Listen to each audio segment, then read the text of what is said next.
Revista de prensa en directo América de France 24. Marta Moya está en el estudio para hablar, Marta, del medio Komsomolskaya Pravda, afín al Kremlin, que recoge, ¿no?, una entrevista al jefe de inteligencia rusa en la que dice que Polonia estaría dispuesta a impulsar referendos de anexión para tomarse varias regiones del oeste de Ucrania. Rosa, ¿qué podemos ampliar en Rosa, este... no. Marta, perdóname, ¿qué podemos ampliar en ese artículo? Buenos días, Raúl. Pues sí, nos referimos a Sergei Naryshkin, que es el jefe de la inteligencia exterior rusa, en la que da una entrevista a la agencia de noticias RIA Novosti y dice que Varsovia estaría intentando organizar referendos en varias regiones que pertenecieron al Estado polaco entre la Primera y la Segunda Guerra Mundial.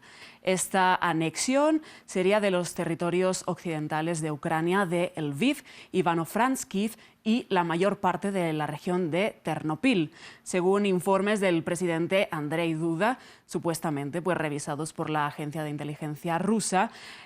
Duda habría ordenado a las autoridades competentes polacas que justificaran de inmediato esta anexión de los territorios. Y esta premura estaría sobre la mesa por unas posibles negociaciones con los principales aliados de la OTAN, junto a Rusia, a espaldas de Ucrania y Polonia, de cara a este invierno, ¿no? Además, dice que, según Polonia, estaría buscando una justificación para compensar todo el apoyo militar que ha ofrecido a Ucrania, además de la acogida de millones de refugiados y la caída de misiles en suelo polaco que dejaron 2 muertos. Naryshkin, este jefe de la inteligencia rusa, eso sí, sostiene que ha amenazado a Polonia con que no se anexione estos territorios porque la historia está llena de amargos ejemplos de enfrentamientos nacionalistas entre ucranianos y polacos. Seguimos con la prensa rusa, Marta. Ahora vamos a comentar un artículo del medio independiente, el Moscow Times, que analiza los entresijos del encuentro de la semana pasada entre Putin y las madres de los soldados que están en el frente de esta guerra. Sí, Raúl, hace una especie de explainer el Moscow Times del encuentro que se dio la semana pasada entre Vladimir Putin y algunas de las madres de los soldados que están sirviendo en Ucrania. Esto justificado con el Día de la Madre en Rusia, que fue la semana pasada, ¿no? Antes de que terminara este encuentro, los periodistas que estaban cubriendo el evento se dieron cuenta de que las 17 mujeres que participaron en esta reunión eran afines al gobierno de Vladimir Putin o incluso al partido Rusia Unida, que es el partido de gobierno, ¿no? Por ejemplo, había mujeres con vínculos con el líder checheno Kadyrov o incluso una productora de cine que hace películas progubernamentales y ultraconservadoras. El Moscow Times analiza un poco estos entresijos y dice, citando a fuentes del Kremlin, exfuncionarios del gobierno ruso, que a Putin no le gusta encontrarse con gente que le pueda hacer sombra y que pueda hacerle preguntas incómodas, ¿no? Por tanto, el Kremlin seleccionó a estas mujeres e incluso les hizo hacer un ensayo previo al encuentro público, ¿no? El Kremlin busca además dar una imagen de que Putin se solidariza con estas madres y además delega las consecuencias de la mala estrategia rusa al Ministerio de Defensa y no en su persona. Y vamos con más a prensa rusa independiente, porque hoy el periódico Medusa recoge en su portada un reporte sobre el estado de salud de una popular opositora en Belarus. Sí, hablamos de María Kalesnikava, que se convirtió en una de las figuras opositoras más reconocidas tras las protestas anti-Alexander Lukashenko que tuvieron lugar en el marco de las elecciones de agosto de 2020.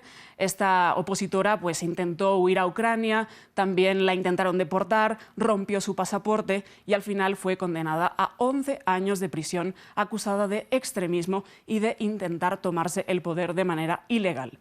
Ahora mismo esta mujer está en cuidados intensivos y tuvo que ser trasladada del centro hospitalario, o sea, de la cárcel al centro hospitalario para someterse a una cirugía, pero según retrata Medusa, no se sabe exactamente qué le pasa a esta opositora porque el equipo médico no ha dado un diagnóstico sobre su estado de salud, que además también se ha impedido a la familia ver a su familiar que está ahora mismo en el hospital y que a su abogado se le ha también negado visitarla en prisión durante las últimas 2 semanas.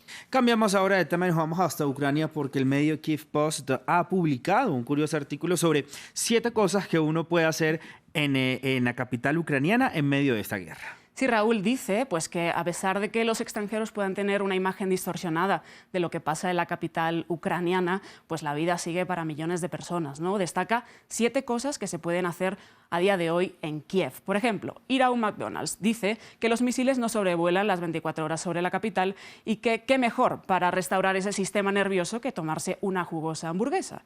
Segunda cosa, ir al cine. Los estrenos cumplen con las previsiones de la cartelera, aunque si en ese momento suena la sirena antiaéreas, la gente tiene que evacuar el cine, pero si guardan el ticket pueden reprogramar su visita de manera totalmente gratuita. Otra cosa, ir de compras. A pesar de todas las vicisitudes, los centros comerciales en Kiev siguen llenos y la gente no se rehúsa a decorar sus casas con motivos navideños.